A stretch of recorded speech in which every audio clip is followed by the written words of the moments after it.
வணக்கம். தமிழ் வெற்றிலை சமையலுக்குள்ளே போகலாம் வாங்க. நம்மளோட சேனலை நீங்கள் ஃபஸ்ட் டைமாக பார்க்குறீங்க அப்படின்னா சப்ஸ்கிரைப் பண்ணுங்கள், பெல் ஐக்கானை கிளிக் பண்ணுங்கள், ஆல் பட்டனையும் செலக்ட் பண்ணி விட்டுருங்க ஃப்ரெண்ட்ஸ். அப்போ தான் நான் போடுற வீடியோ உடனுக்குடனே உங்களுக்கு நோட்டிஃபிகேஷனில் வரும்.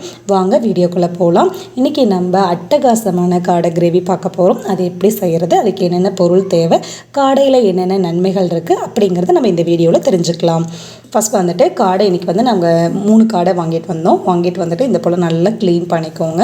க்ளீன் பண்ணுறது வந்துட்டு அது வெட்டையில் வந்துட்டு ரத்த கட்டிகள் உடஞ்சிருக்கும், ரத்தம் உடஞ்சி ஒரு மாதிரி கட்டியாக இருக்கும்.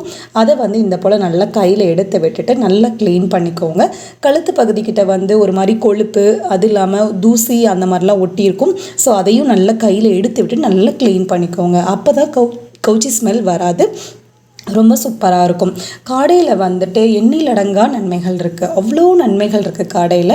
இதில் வந்து சிக்கனோட இது நீங்கள் கம்பேர் பண்ணவே தேவையில்லை. சிக்கன் சாப்பிட்டா ஹீட்டு கொழுப்பு அப்படின்லாம் இருக்குது இல்லையா? ஸோ காடையில் வந்துட்டு ஹீட் சுத்தமாக கிடையாது, கொழுப்பு சுத்தமாக இல்லவே இல்லை. இதை நீங்கள் எப்படி வேணாலும் ஷாலோ ஃப்ரை, ட்ரை ஃப்ரை எப்படி வேணாலும் நீங்கள் பண்ணி சாப்பிட்லாம். எண்ணெய் கொஞ்சம் கூடுதலாகவே சேர்த்துக்கலாம். நீங்கள் எண்ணெய் கொஞ்சம் கூடுதலாக சேர்த்திங்க அப்படின்னா டேஸ்ட்டும் நல்லாயிருக்கும். இதில் கொழுப்பு இல்லைங்களா, அதனால உங்களுக்கு ரொம்ப ஃப்ரீக்வெண்ட்டாக இருக்கும் சாப்பிட்றதுக்கு. அதே போல் இந்த காடை கிரேவி வந்துட்டு ரொம்ப சூப்பராக இருக்கும், ஈஸியாக பண்ணி முடிச்சிடலாம்.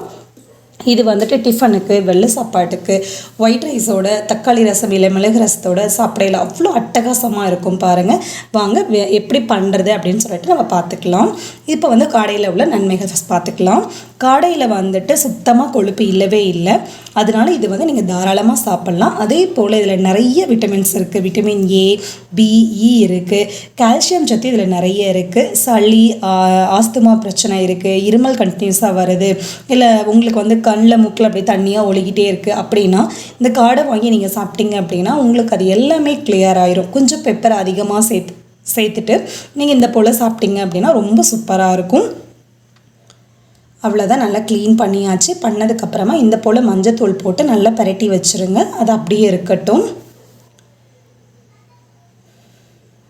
அவ்வளோதான், நல்லா கலந்தாச்சு. மஞ்சத்தூள் எல்லா பக்கமும் படுற போல் நல்லா கலந்தாச்சு.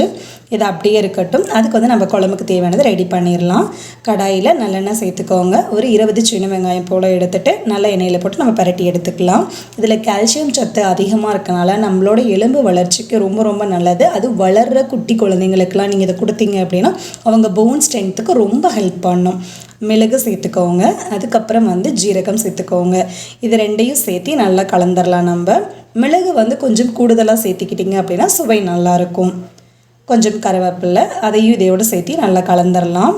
வெங்காயம் வந்துட்டு கொஞ்சம் கண்ணாடி பதம் வர வரையில் பரட்டி விடுங்க. அது அப்படியே இருக்கட்டும்.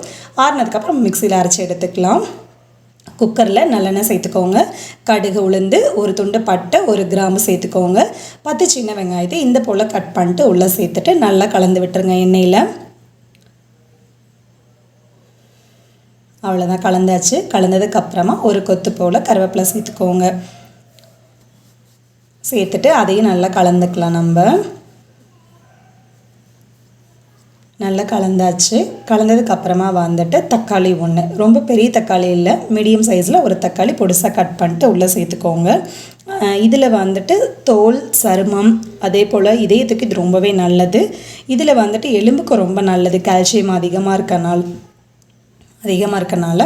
இப்போ வந்துட்டு இஞ்சி பூண்டு பேஸ்ட்டு போட்டாச்சு. மஞ்சள் தூள், தேவையான உப்பு சேர்த்துட்டு இது எல்லாத்தையும் நல்லா கலந்து விட்டுருங்க. கலந்ததுக்கப்புறமா நம்ம க்ளீன் பண்ணி மஞ்சத்தூளில் பரட்டி வச்ச காடையை இந்த போல் கையில் ஒரு பீஸாக எடுத்து உள்ளே சேர்த்துக்கோங்க. அப்படியே நம்ம கொட்டிட்டோம் அப்படின்னா அது தண்ணி வடிஞ்சிருக்கு பார்த்தீங்களா, அந்த தண்ணி வந்து நம்ம குழம்பு செய்யல சேர்ந்தது அப்படின்னா கவுச்சி ஸ்மெல் அதிகமாக வரும். ஸோ அதனால நீங்கள் இந்த போல் கையில் எடுத்து போட்டிங்க அப்படின்னா தான் கவுச்சி ஸ்மெல் வராது. இதை நல்லா பரட்டினதுக்கப்புறமா குழம்பு மிளகாத்தூள், இந்த குழம்புக்கு தேவையான அளவு காரத்துக்கு நீங்கள் உள்ளே சேர்த்துக்கோங்க. குழம்பு மிளகாத்தூள் இல்லை அப்படின்னா தனி மிளகாத்தூளும் கொத்தமல்லி தூளும் உள்ளே சேர்த்துக்கோங்க. தண்ணி ஊற்றிட்டு கொஞ்சம் நேரம் நம்ம வேக வச்சுக்கலாம். இந்த மிளகாத்தூளோட பச்சை வாசனை போகணும். இதுவும் கொஞ்சம் நேரம் வேகணும், அப்போ தான் நல்லாயிருக்கும். இதில் விட்டமின் ஏ அதிகமாக இருக்கனால இது வந்து கண் பார்வைக்கு ரொம்ப ரொம்ப ஹெல்ப் ஆனது.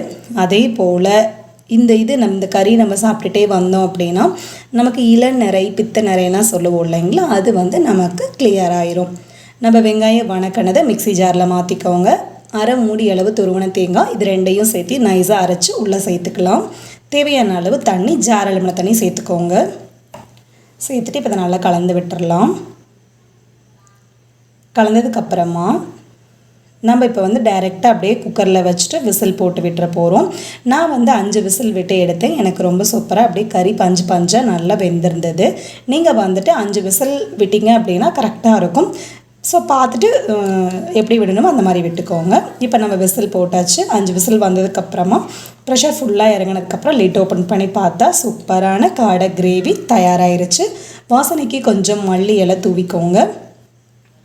இது வந்து கொஞ்சம் தண்ணியாட்டு இருக்கிற மாதிரி இருக்குது. அப்படி இருந்தது அப்படின்னா ஓகே. இல்லை உங்களுக்கு இன்னும் கொஞ்சம் திக்காக வேணும் அப்படின்னா அடுப்பை நல்லா ஹை ஃப்ளேமில் வச்சு கொஞ்சம் கொதிக்க விடுங்க. தண்ணி கொஞ்சம் வற்றினதுக்கப்புறம் நீங்கள் எடுத்து சர்வ் பண்ணலாம். ரொம்ப சூப்பரான காடை கிரேவி ஈஸியாக செய்யக்கூடிய ரைட்டை கமெண்ட் பண்ணுங்கள். நம்மளோட சேனலுக்கு சப்ஸ்கிரைப் பண்ணுங்கள். தேங்க்யூ.